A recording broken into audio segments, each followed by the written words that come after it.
જે સર્કલમાં છે એને સ્ક્વેરમાં જવું છે, જે સ્ક્વેરમાં છે એને સર્કલમાં જવું છે, જે સર્કલમાં હતો સ્ક્વેરમાં પહોંચ્યો છે એને પાછું સર્કલમાં જવું છે.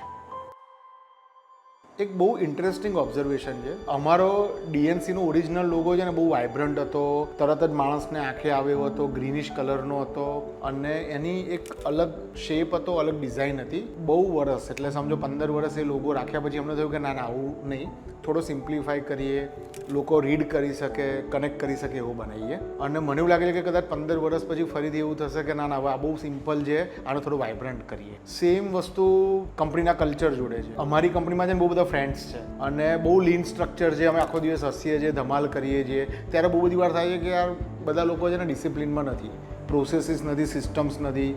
હું નહીં, બધા ટીમ મેમ્બર્સ કહે છે કે કંપનીમાં સિસ્ટમ લાવો, પ્રોસેસીસ લાવો.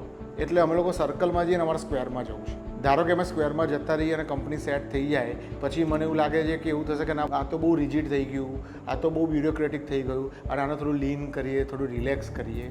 જે સર્કલમાં છે એને સ્ક્વેરમાં જવું છે, જે સ્ક્વેરમાં છે એને સર્કલમાં જવું છે.